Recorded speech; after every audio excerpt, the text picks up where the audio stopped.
Welcome to Park Media. I'm your host today, Vince Emanuele, and we have Brett Wilkins in studio. Brett is a San Francisco-based activist and independent journalist. He is also a board member of the nonprofit advocacy group Ethics in Tech. His work, which focuses on issues of war and peace and human rights, regularly appears at Common Dreams, Counterpunch, and Antiwar.com, and is archived at his website, brettwilkins.com. Thanks for being here, man. Thanks for having me, Vincent. Well, pleasure to be here. Where are you located right now? I am in San Francisco in the Fillmore district of San Francisco. Right on. How long you been there? I've been in San Francisco since 2006. I was traveling abroad for about 5 years before this and living out of a backpack. And I was just so frustrated it was the early 2000s when the war was kicking off and I just needed to get away. And so I stayed gone for about 5 years and then I got tired of living out of a backpack. So I came to San Francisco thinking it was the kind of place where the only place in America really where I politically fit in. That was partially true, partially not true. There's a lot of problems here too. But it was really when I moved here that I started getting involved in activism a lot. Right on. I was going to say, man, my first question when somebody tells me they're from San Francisco is how many people do you live with and how do you possibly afford to live there? I live. No, you don't have to answer any of those. My partner is a very successful attorney. And I got my house here like a long time ago before things got really crazy. But you're not originally from the area. No, I'm from Jersey originally. I'm from dirty Jersey, actually South Jersey, which was really interesting because people have this image of Jersey. But when I was a kid, the Ku Klux Klan would like march on my street. David Duke declared his presidential candidacy in my little town called Barnegat with about 500 people at the time. Yeah, so it was a different world. So I was exposed to like, a lot of guns, I grew up very conservative, actually. I was a hardcore Republican, hardcore. I used to have a T-shirt that said "Kill 'em all and let Allah sort 'em out." I loved guns. Growing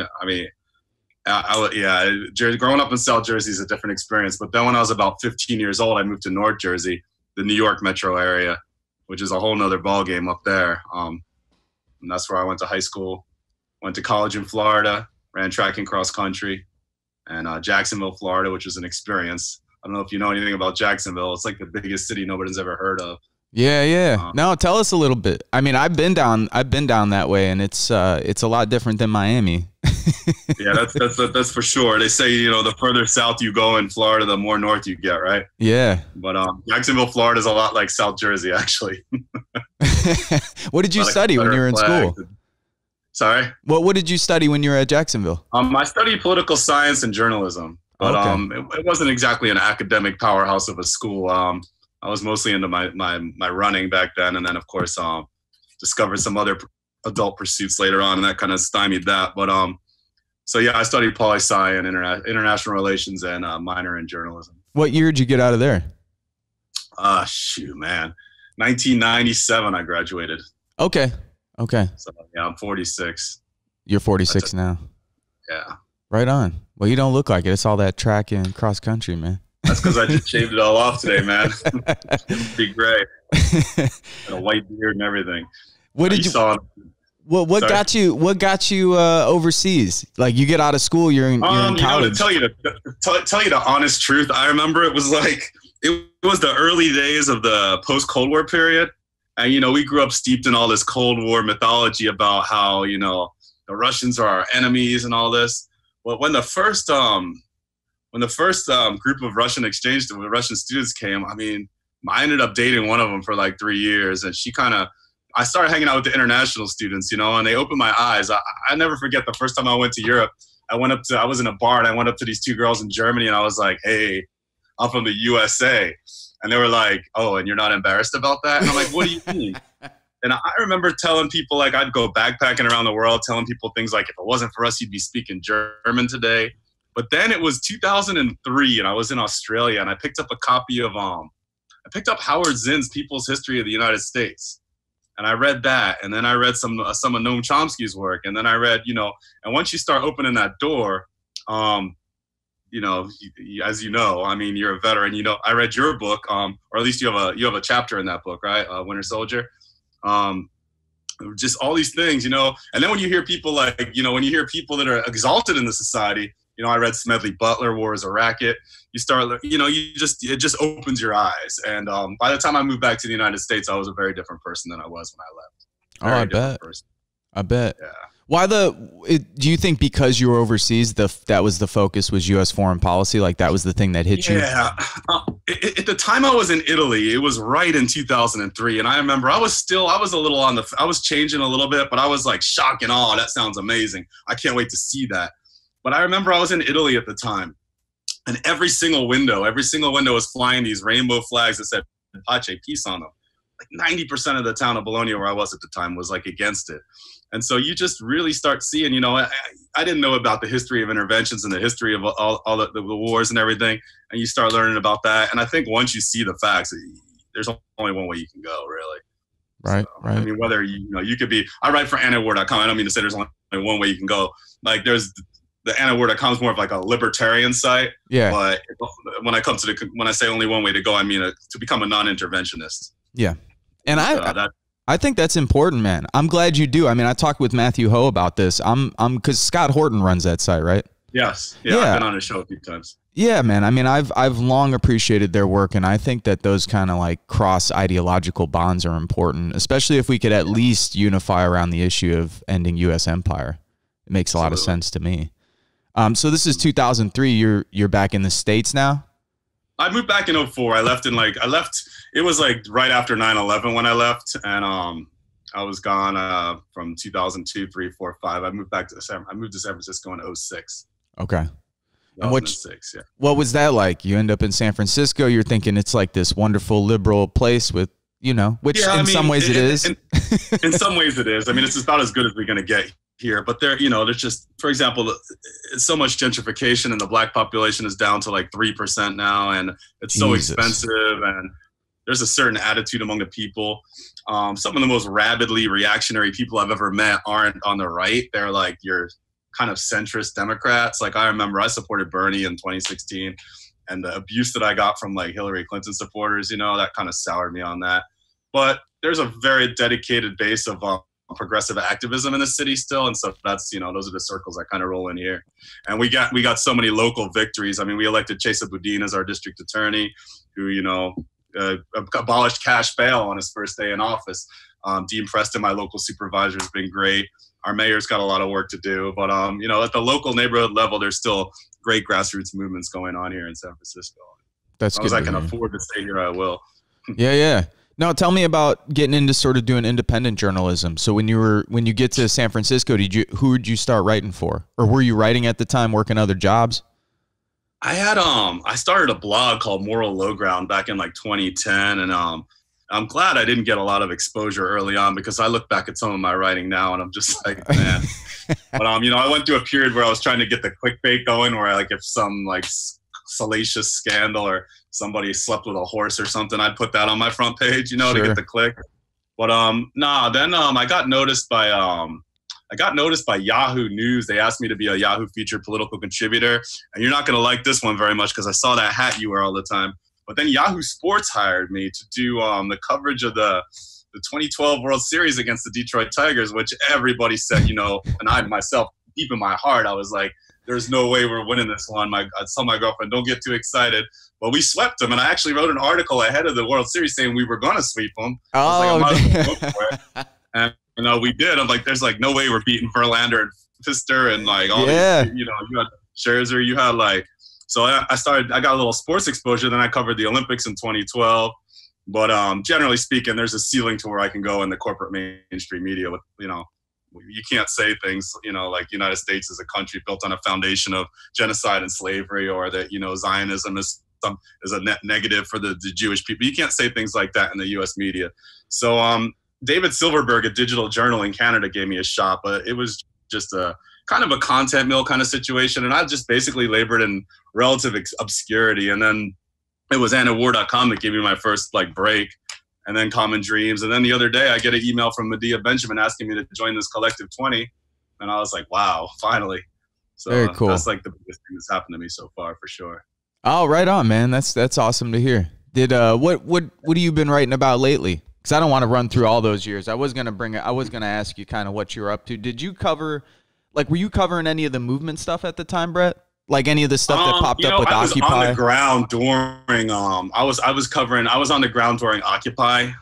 It was hard to cover that objectively, although some of my work did get into like ABC Good Morning America, Yahoo News, but it was mostly for alternative sites, my own site mostly. I was there when Scott Olson got hit with the projectile on the head. Yeah. And when Kayvon Sadeghi, two veterans who survived multiple tours in Iraq and Afghanistan, and they ended up one of them with a ruptured spleen, the other one with a permanent brain damage, Yeah. Going to a peaceful demonstration in Oakland. So yeah, I've been, I was there. I was, you're San Francisco. I was involved in the fight for to repeal Prop 8, which is the ban on gay marriage. Every year there's something going on. Citizens United, Black Lives Matter now. Before that, Occupy. So.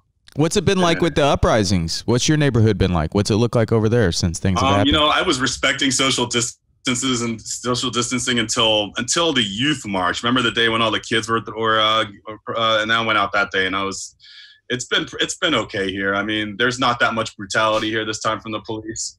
Occupy was really bad, especially in Oakland. They were busting skulls left and right over there. It's been okay here. Our police are. Well, they're not the best. I mean, we have a lot of incidents here too, but it seems like it's been fairly calm during the current uprising here in San Francisco. See, I was trying to do the same thing. I mean, I hadn't gone anywhere for months. Around here in Indiana, it's a free-for-all. I mean, you can go to a bar with 180 people in it right now. So it's like there's people everywhere, man. There's no masks. It's just pretty much like it's not happening, which is totally surreal. Serge and I have been trying to respect social distancing guidelines as much as possible and not go out if we don't have to. But then, of course, we're doing this community organizing work. So we're like trying to find creative ways to get people in the park to talk with them. Next week, we're having like a barbecue, with tenants around, because we've got the moratorium running up on evictions in our state on June 30th. So, nice. We're trying to find like creative ways to get people together and still continue the work. But yeah, we had to break it for the protests and all that. What do you just, oh, go ahead. Sorry. Yeah, we did, not me. One of my co-activists, Gloria Berry, she just got elected to the DCCC actually, but she was running an unhoused encampment in a park in Martin Luther King Park. And, so then they were doing a barbecue with, free COVID-19 testing. And so that day I went out, there were people in white, hazmat suits and everything, giving out testing and barbecue. So there was a couple things I went out for, but I've mostly been trying to stay home because I don't want to be a hypocrite about it too. And some people are saying on the left, they're saying like, oh, this is different. Well, the virus doesn't really discriminate against whether your cause is righteous or not, does it? So I've been trying to keep it low key. I mean, I've been telling people though, like, look, like don't hit me with too much bullshit, because going to Chili's and going to a protest about somebody who's getting murdered in a system of like systemic injustice are not equivalent to each other. But at the same time, I'm with you. I mean, we were very torn because we closed the community center quite early. I mean, Sergio and I thought we were nuts. I mean, for a little bit, because everybody else was like, what are you guys doing? I mean, we closed, I don't know, it was the beginning of March, and people at that time were like, what are you guys doing? But the thing is that Sergio has a lot of friends overseas. So he's talking with his friends in Italy and other places, and they're like, look, this is coming and it's serious. So we just immediately canceled everything for the community center, shut it down, which is how we ended up with this program, really, because we're like, okay, like we don't have a community center. We were going to have people donate, and be like, hey, continue to donate. But we didn't like, this could go on for a year, 2 years, 3 years. Like if that's the case, like we felt bad just asking people to donate to keep a space open indefinitely that we might not be able to use till whenever. So we were like, what could we do that could actually generate something that would be of use and then actually feel okay about asking people to contribute? So we set up a Patreon page and just started doing interviews. I mean, we enjoyed doing them, but it's like, I mean, what we'd really like to be doing is using the space for organizing purposes. So you're new at this is something new that you're doing here. A little bit. Yeah. I mean, I did a podcast years ago for the Progressive Radio Network, and then I did a local radio program. God, this was 2010 to 2012. So years ago. You sound like natural. You sound like a natural at it, so it's good. Good to go. Oh, right on, man. Thank you. Yeah, no, I mean, I wish I could have you sitting right there. This is the shame is like, I really like radio and I like all the podcasts. The problem that I see is that there's not too many people on the left doing them. Like there are left podcasts, but like sometimes they're not very accessible. And I think that might be part of the issue. You've probably picked this up just because we've been able to work together for a little bit over the last month or so. But like my big thing is being able to reach actual poor and working class people. And I think there's ways, I think you can distill a lot of shit that people talk about, theory, politics, analysis.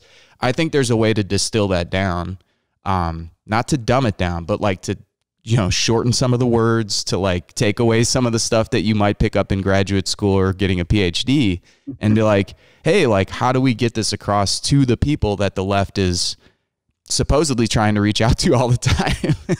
You know, so it's like, I don't know. I mean, it's one of the big things that I've seen like within the movement is just, you know, trying to bring people from actual poor working class backgrounds into this sort of left culture that oftentimes is dominated by like a very, you know, well-educated, you know, class of people. And that's okay. It's just, yeah, some of it I've seen turn people off. I don't know. Yeah. Definitely. Do you agree with this, or is this? Yeah, I mean, you could not agree too. Because those people that are, you know, they're naturally should be within reachable for us. But it's ironic because you do have the other side whose interest and agenda is inimical to all their interests, who they're drawn to because they speak in those, you know, easy to understand, you know, slogan jingoistic ways. So yeah, absolutely. Yeah, and I think there's a way to do it without, you know, like I said, sounding. I don't know. I think there's a way to do it. I mean, I think right now, man, like think about the people who are in the street right now. I mean, most of these people, I remember we were working our asses off for the Bernie campaign for the 6 months prior to Super Tuesday. Like we started organizing with the Bernie campaign. When was it, Serge? Like in the summer? It was like April of 2019. It's like we were setting the groundwork, like having people come in, like really trying to like, this time we're taking it all the way type of attitude. And yeah, I mean, the whole time people were like, God, where are the young people? Where are the young people in our neighborhoods? Where are the young people here? And we're like, we couldn't get the 600 people we got to show up to the rally to come to a Bernie thing if we were giving out $100 bills to people. Like we couldn't have got, yeah, like people were just not interested. Like they were just like, look, like, yeah, it's cool. Maybe I'm with them or maybe I'll show up, but like, no, I'm not going to go through this again. Or people were just, I think it gets back to like assuming that people actually know a little more than they do. And like we would rap with people and they'd be like, yeah, he's going to get fucked again. Like, why would I, like, why in the world would I put all my heart and soul and money into something that I know is not going to happen anyway? And, you know, and you think like being older and a little wiser, or you think you are, you're like, no, but you know, if we really do it this time, and it's like, no, in the end. You're killing me here. You're killing me, Vincent. Yeah, I'm the membership director of the local Our Revolution group. So, for the San Francisco Bernie-crats. So yeah, I'm intimately familiar with all these things you're saying. I'm just a little bit surprised about the young people because we would have, actually, you know, now that you say it, the most young people that I ever reached was at an Ariana Grande concert because, you know, she was a big supporter. Yeah. And other than that, yeah, no, you're kind of right. There wasn't a lot of college, but then, you know, we all knew deep down inside, I think, what was going to happen. We were hyper vigilant for it this time, you know. Yeah. But it was so clear watching MSDNC and these other, you know, CNN that they're here we go again. And that's another thing I was talking about earlier about these Hillary supporters that were so, you know, you bring up the emails to them, the WikiLeaks releases and all, and, you know, proof of what they were doing, of the rigging and that word. They hate that word, but that's exactly what it was. And they tried to do it again. And, you know, fool me once, shame on you. Fool me twice, shame on me, you know, until AOC comes up or something. I don't know. And even then, this is as far right as I've gone. So I haven't voted for a Democrat since the last century for president. No, really. I mean, because Bernie's not perfect. He supported the war. He supported some, you know, he voted for every military. But I mean, that was the best chance I think that we were going to have in this lifetime, or at least, you know, well, in this time, for some real systemic change. And here we go again. You know, speaking of things we're doing again, here we go again. Look who we're choosing this time. no, it's not worse than Hillary Clinton, but it's not much better either, right? So I think it is worse. I mean, I've been having this I think it is, man. I mean, I think if you go down the line, I think okay, two things. One, the platform is further to the left, but that's movements. I mean, that's movements and Bernie, and that's like forcing him to take on these platform issues. AOC, Presley, Ilhan Omar, all of, you know, I mean, there's a certain amount of pressure, I think, within the Democratic Party that definitely didn't exist 4 years ago. I think if you go down the line, maybe foreign policy, even then, Joe Biden really led the effort in the Senate on behalf of the Democrats to whip votes for the war in Iraq. I mean, he was the guy. I think if you go through the 90s, the banks, the Telecommunication Act, the role he played with the 3 strikes, the war on drugs. I mean, I look at Biden and I'm like, oh my God. Like I keep telling our left friends, Brett, I keep telling them, I'm like, don't be fucking surprised if it happens again. Like it's going to happen again. You think so? Yeah. See, I mean, I don't know. I'm not rooting for it. That's for sure. No, God, no. But as an internationalist, I mean, does it really matter whether the bombs that are falling on your head have a D or an R on them? I mean, Obama bombed more countries than Bush. Bush killed a lot more innocent civilians. But so, I mean, from an internationalist point of view, then again, my friends have pointed out to me that it's a privilege. It's kind of a privilege point to say that, you know, I won't support Biden no matter what, because the little scraps, the few scraps that are left over at the end that are going to be thrown, you know, to the most vulnerable people, you know, that could make a difference to them. But, you know, I'm lucky. I live in California. I can vote my conscience without having any kind of repercussions. So our votes don't count here, which was interesting because we moved our primary up to Super Tuesday this year. And we won. Bernie won. We won California. And we had an amazing ground game. We had such an amazing ground game. I shouldn't say we. I'm just our revolution guy. But the Bernie campaign had such an amazing ground game. And we did so much work. But apparently the reason why he didn't do so well after Super Tuesday is because he didn't have that in the other states. But I also felt a certain air of he's a team player. And that's, you know, again, you know, rolling over like he did. And yeah, it's heartbreaking. I didn't know we were going to be talking about this today. No, it's okay. It's okay, man. I mean, look, I think the way I look at it, we looked at this, I think, in a very cold way. One was we think that this is the last chance. I'll speak for myself. I thought, and I still think, that is the last electoral chance at reforming the existing system. I think from here on out, you're probably looking at, you know, strikes, some kind of quasi-revolutionary activity, or if Trump doesn't leave office or things continue to fall more in like an authoritarian direction, you're probably looking at like Arab Spring scenarios where people just take to the streets and they're like, look, we're staying until this government steps down. That's what I see. I mean, I could be totally wrong, but I saw that as like, this is our best chance to do anything positive within the Democratic Party. After this, I don't see, you know, a national opportunity for an AOC or somebody like that to come up. I mean, I could be wrong, but that's how we viewed it. It was like, you know, it was like, this is our last chance. And then the other part of that I was going to say is that we looked at it as more of an organizing opportunity. It was like, even if we went into it thinking, even if they screw them again, this is an opportunity to connect with people who we otherwise wouldn't have been able to connect with without the campaign. So like strictly from like a strategic standpoint, as like a community organization, as a community space, like here's where people are at. This is where we have to meet them. Let's try and bring them in, but not nearly as many people. You know, he won Indiana last time. He beat Clinton here, and Clinton destroyed Obama in Indiana. But then again, Obama won in 2008. First time Indiana went blue in 44 years since LBJ. So that was the last time. After Citizens United, the gerrymandering, the Tea Party, that's all over with now. There's been like over 80,000 black voters who've been kicked off the rolls in Indiana since 2010. Yeah, I mean, much like, you know, you've seen this all over the states, but yeah, it's been pretty horrific here. But yeah, we saw it that way, man. I mean, and I see voting the same way. I mean, I really agree with Chomsky and Albert and those folks on this. I do get, and I appreciate folks like Jeffrey St. Clair's critique. I mean, I think his sort of critique of Bernie and what that is within the Democratic Party, I think is useful. Like, I find some of it I probably get upset when I read it, but then other times I'm like, no, this is it's good that there's people out there, I think, speaking the truth about this. My point with the campaign is like, to be strategic about it, there's different pressures. I mean, I think if I was saying to people from, and I'll just shut up after this, way more than I've talked in previous interviews. Look, even let's say all the policies are the same, Brett. The way I look at it is what this guy represents and who he emboldens and who he empowers at this point. That alone for me is enough to want to get him out and at least have a technocratic neoliberal scumbag in. Like let's have a technocratic neoliberal scumbag.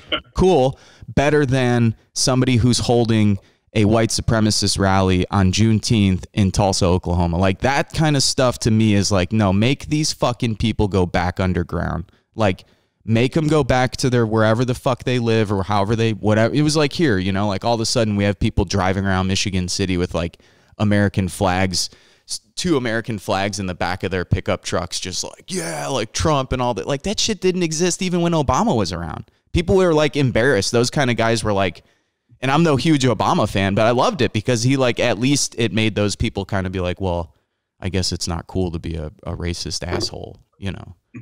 I mean, that scares me. So to me, even if you level everything out, take out the Supreme Court, take out foreign policy, all the rest, it's like, you know, technocratic, neoliberal, wannabe authoritarian, tin pot dictator, wannabe whatever. Like, I don't know. It's a horrific choice. I mean, it's like when you're on a road trip, man, and you got a choice between Subway and Burger King. Like, oh, we lost him. Oh, that's okay. It froze for a sec, but that's okay. Okay, cool. No worries. It says our internet connection is unstable. Yeah, all good. I forgot about the Supreme Court argument too, which is very compelling. I mean, we don't want to curse the next 30 or 40 years. Although lately, man, you know, you never know what you're going to get with the Supreme Court, huh? Yeah. Gorsuch, John Roberts voting twice for LGBTQ equality.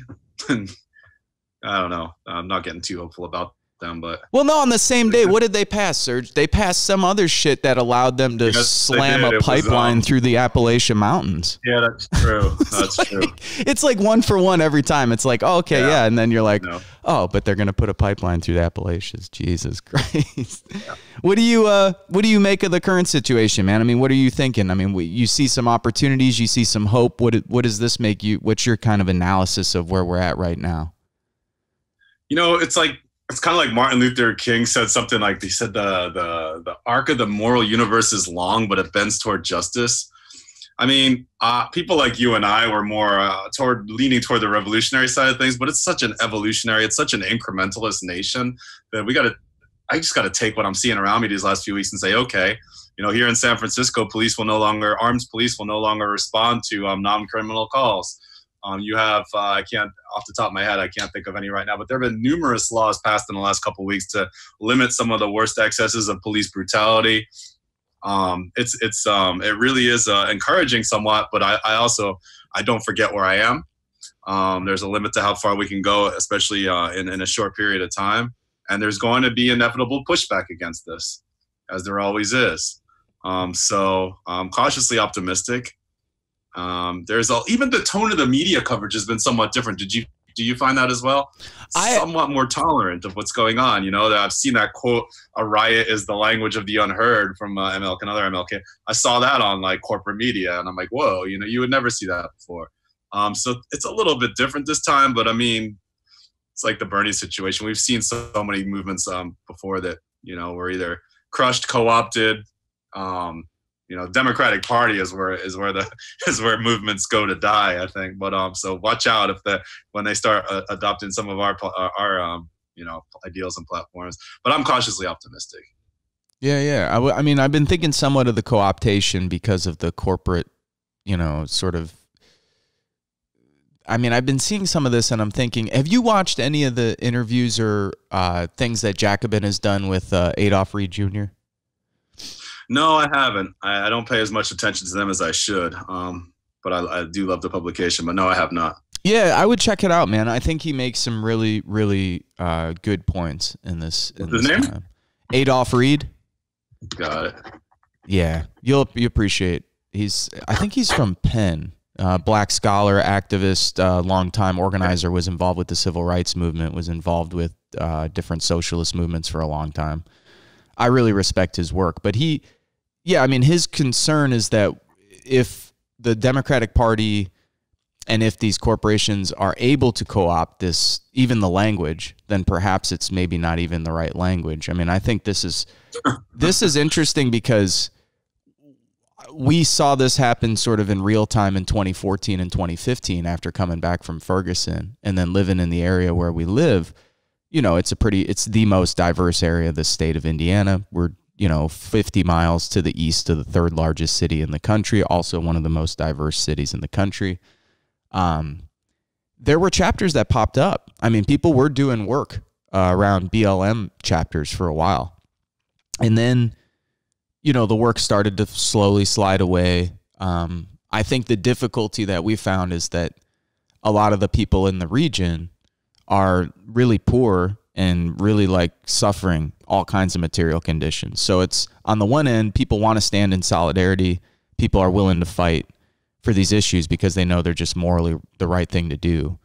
But it's difficult to keep them going if, I think, this is my own take, just if they're not going to be connected to other class-based issues as well. So like in our city, for instance, we're trying to transition to also working on these tenants issues. Because as much as people are pissed off in the city about the police, there are even more people concerned about what the short-term ramifications will be from people getting kicked out of their homes and their apartments.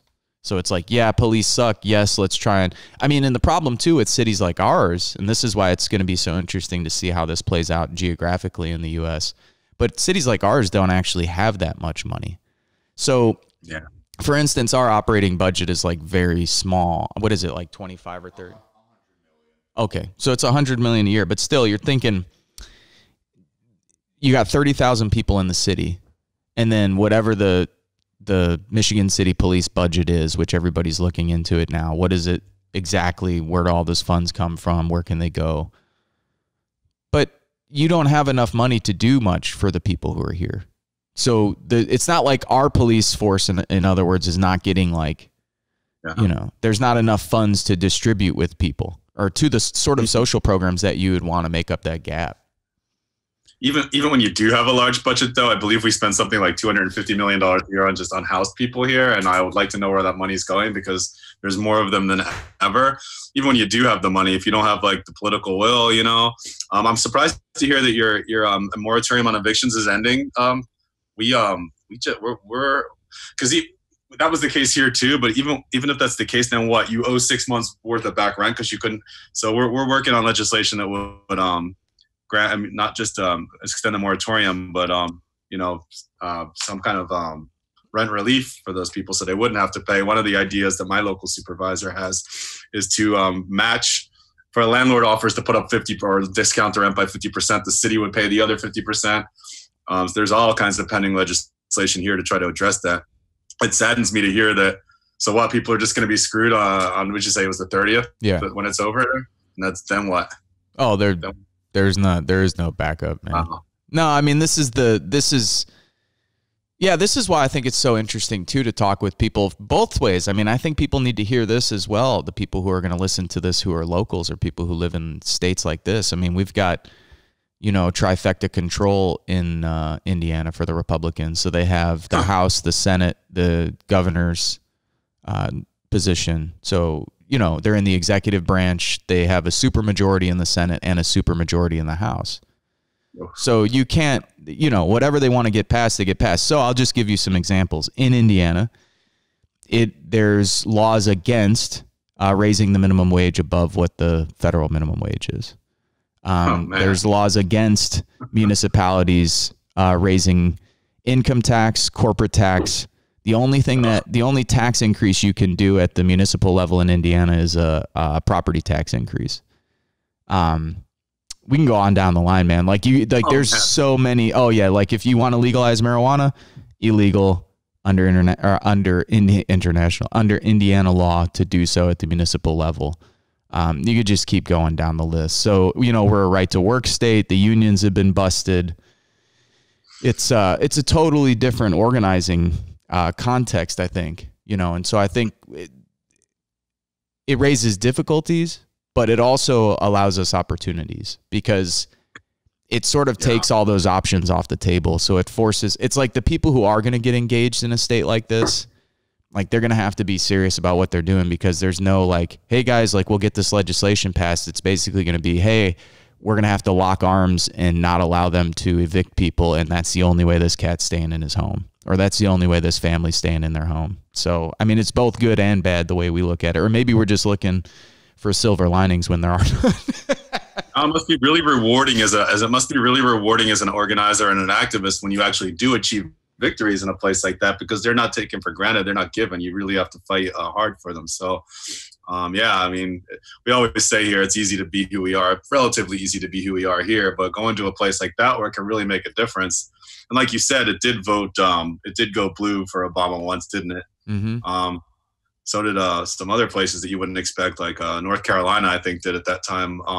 That's good, you know. Then you're the spear tip then of you're the spear tip of all the positive change that gets to happen there. So that's great news. It must be so frustrating though sometimes too, because you know you can't just count off a majority of victories, can you? It's mostly, you know, steps fighting it, right? So yeah, man. No, it's a different context. I mean, because I've met so many people through doing anti-war mobilizing over the years, it's nice because I remain in contact with I have a wide net of people, you know, and so does Sergio from doing a lot of traveling overseas. And, you know, his family's originally from Ukraine and he went to grad school in Europe. So, you know, we've got a lot of contacts. And so when we talk with them, it's tough because trying to find parallels is difficult with a lot of the folks where they're organizing, you know. So, I mean, sure, it's nice to talk to an anarchist in Athens.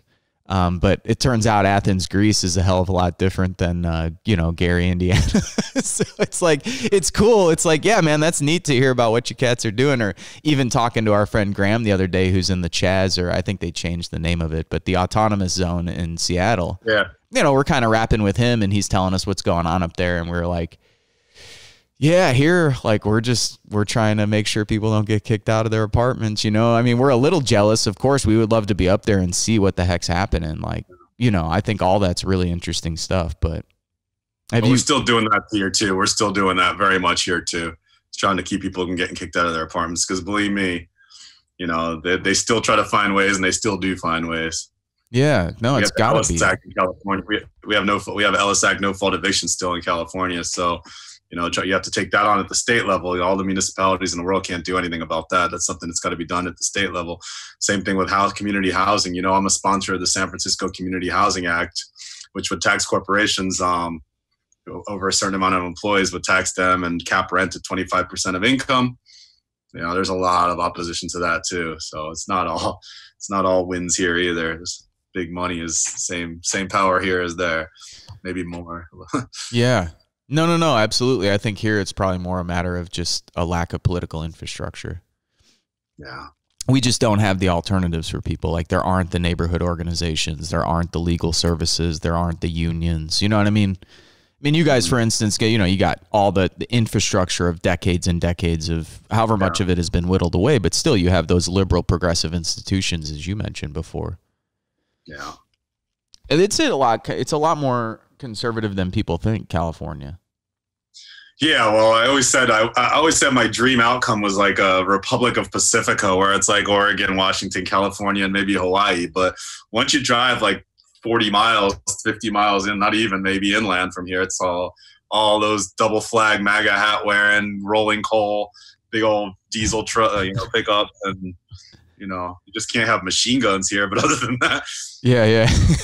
I go to Nevada to get those. But we used to drive up to, well, you can have them here. You can do whatever you want in Indiana. Yeah. If you like cheap fireworks, cheap cigarettes, and alcohol and guns, this is kind of the place to be. But we used to go up to northern California. We used to spend time around what was it, Shasta Lake? Yeah, Lake Shasta. We used to go up there. We had friends who lived up there that Sergio and I were in the Marine Corps with, and I enjoyed it.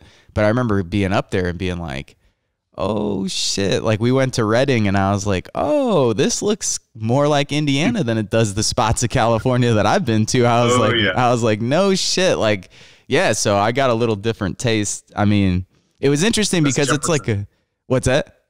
That's called Jefferson up there. You heard of Jefferson?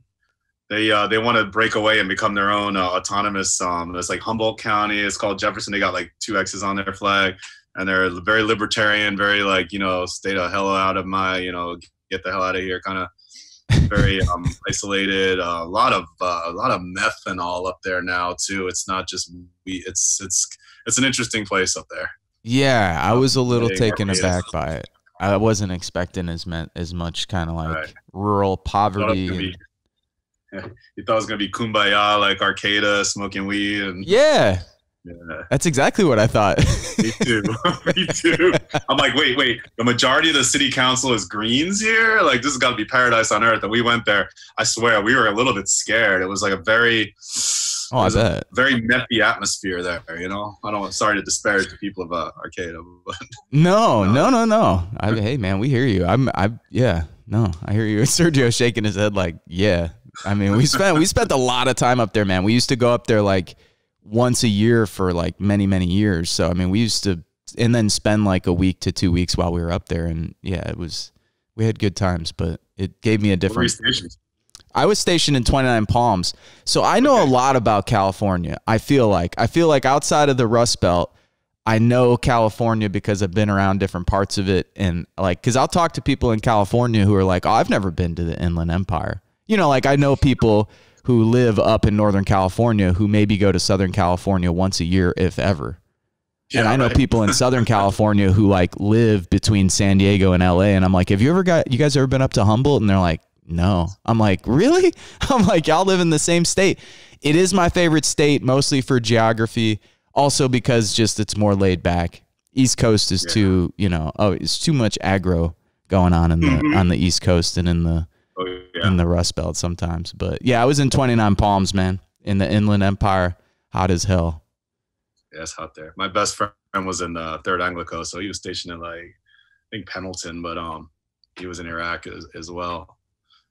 But it changed him a lot. He was so happy-go-lucky, and then he's not quite the same anymore. But he just left America. He's just tired of it all. He's just living in northern Japan right now. You can't tell me what he's doing up there, but I think he still works for the government in some capacity. But I got you.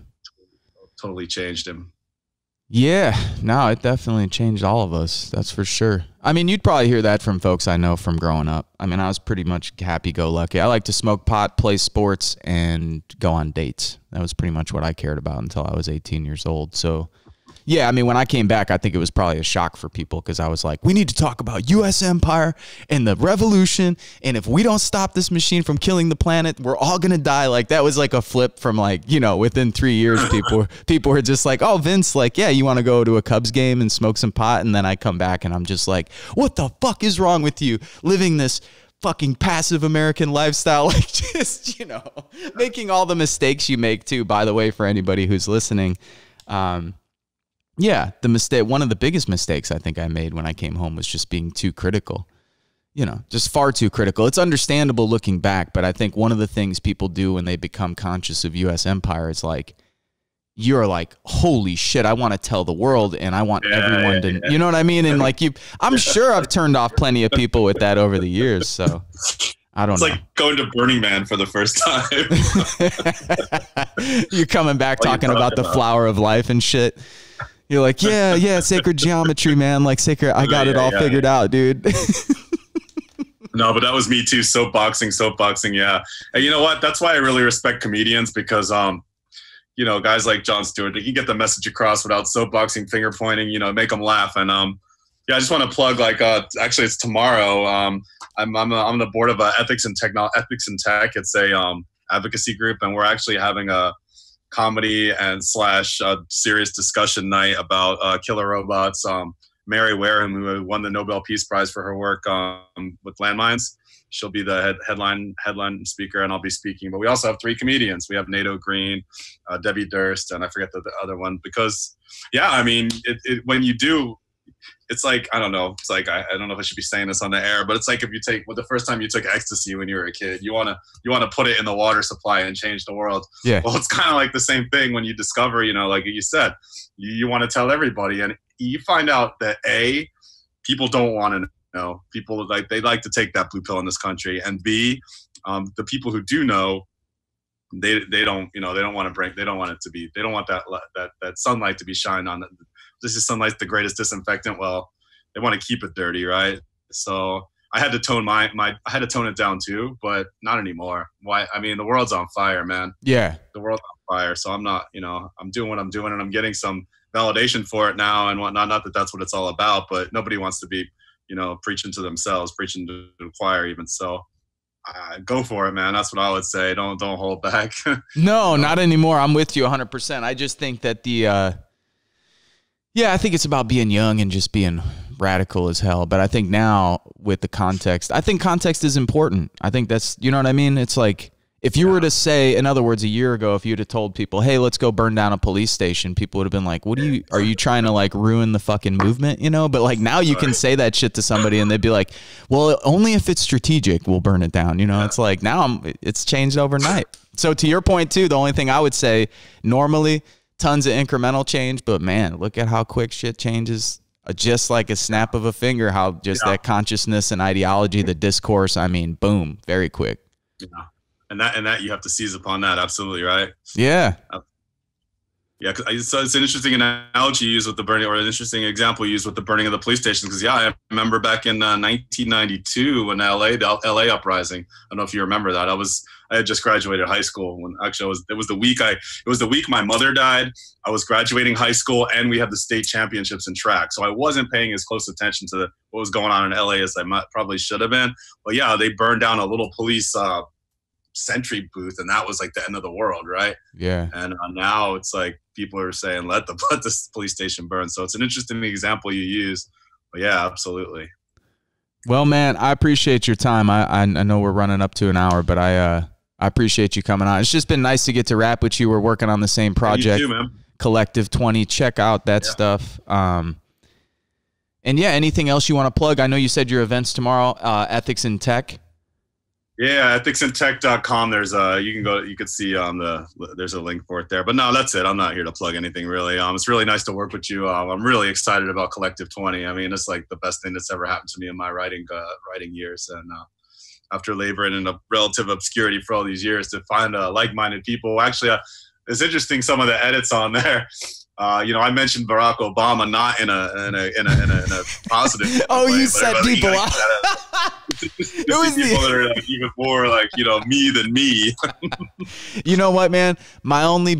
It's tough because we tried to play those years as good as we can. I mean, like viscerally oppose any of the rabid racism towards him that was unjustified. Yeah. At the same time, because of our background and focusing on U.S. foreign policy, it's like I've got so many Afghan friends that at this point, like when I see the guy, you know, people we've worked with over the years, veterans, that I just like, when I see that guy, I think like war in the same way that I think of Bush. And so, yeah, but I did laugh though. I was thinking to myself, man, poor Brett. Like I'm like, that was like 3 comments in a row. It's like, take out the Obama. No.